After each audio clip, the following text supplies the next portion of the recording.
My name is Brandon Foushée, and I'm a 2024 Baxter Street Artist in Residence.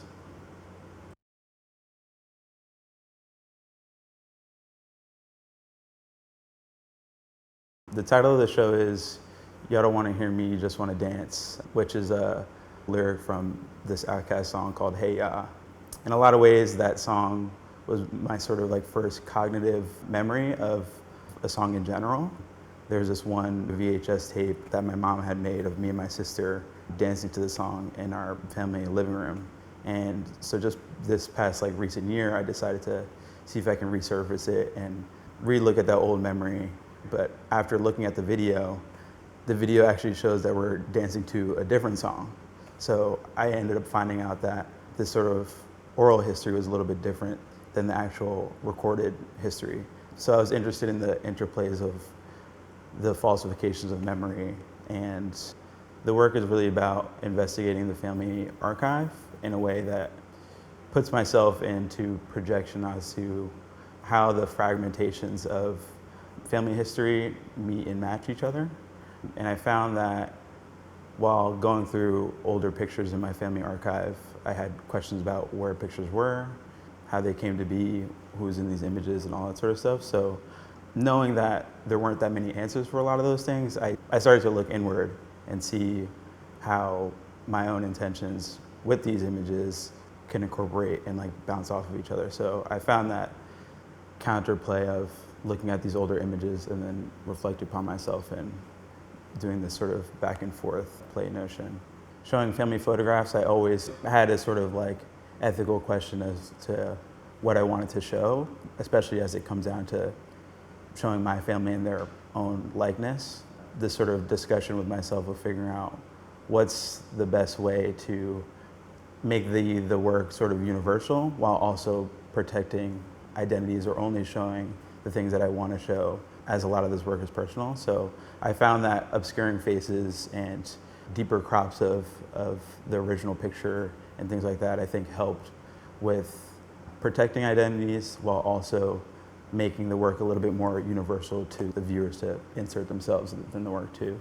And I found that that was very satisfying with the practice, solely because it also helps navigating like invisibility and visibility sort of notion. So I do a lot of things of photographing 4x5 images sort of backwards, or also postcard images that I have of my family, just photographing the back of that, and only sort of having these small sort of like nuggets of where you can figure out where people lie and what time this image was made and things like that. I found that obscuring that or like making it a little bit more coded made the viewer have to work a little bit harder to figure out those things, and also again like it protected how much I wanted to reveal. There's always a sort of notions and questions as to how truthful or untruthful photography can be. And so when I wanted to work a little bit more sculpturally or in more of a mixed media way, I found that incorporating both mirrors, plexiglass, and adding these layers of different opacities and transparencies for overlaying on top of images just instantly sort of disrupted the way you see pictures in general. And I found that working that way made me think about how I initially think about photography in general, of like, when I make a picture, is this the end all be all of like what this picture can arise to? Sometimes yes, sometimes no, but I think it really depends on the content I was sort of working with and going from there. But a lot of that mirror reflection stuff too, I like to make sure that the viewer is also being perceived.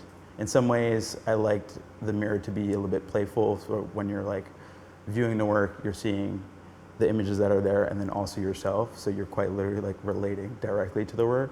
And then also on the other hand, you're sort of catching a glimpse of yourself if you wanted to or not, and I found that that was a pulling part of like the work that I'm showing is personal, and I want the viewer to engage with the work on another sort of personal level. So I think that just directly making the viewer's likeness into the picture, you'll have to grapple with your self-reflection and go from there. So I feel like that was sort of challenged me as to, am I just like a photographer or artist that just wants to make pictures for the wall and straight photography, or do I also want to incorporate other things. And in my mind, for a long time, I found them to be separate. But I found that this past like year and a half was sort of the first waves of where I can like bridge them together. And I think when making the artworks, I find that I ebb and flow between making pictures and then also looking back at old pictures to then like sort of rework them. And I found that the reworking process is an additive one. So adding in this plexiglass and adding in these found objects, I found helped rework a lot of the ideas that I was trying to get through. But yeah, I think when they kind of come into a room together, I think the ebb and flow of a straight photography picture, small or large, versus like a work that has plexiglass in it, small or large, the sort of through lines there are kind of these little small like blips and fragmentations.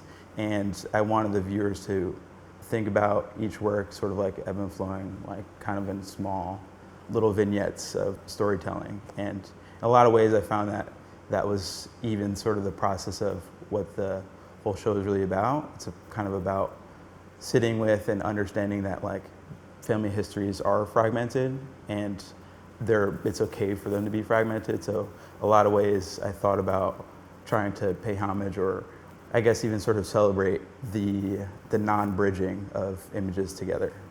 During the workspace residency, Baxter Street has been a really big help for my work in general. I think working a little bit more off the wall and having the space to work a little bit more tangible and like with my hands and kind of go crazy with spray painting and all this sort of stuff.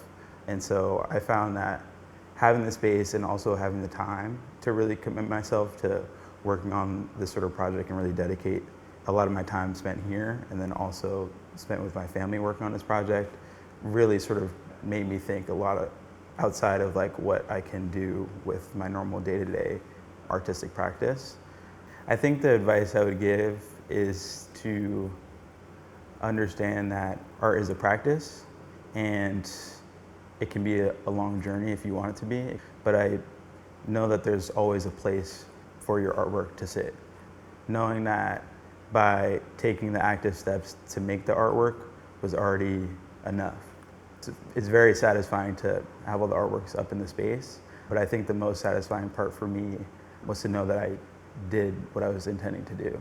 I found that when you're intentional with your art practice, those sort of things happen with satisfaction on how to build a career and how to make more artworks that you enjoy first and foremost. So Baxter Street is really warm and welcoming with how artists can experiment with their practice. That I think was the most important thing that I got out of this experience.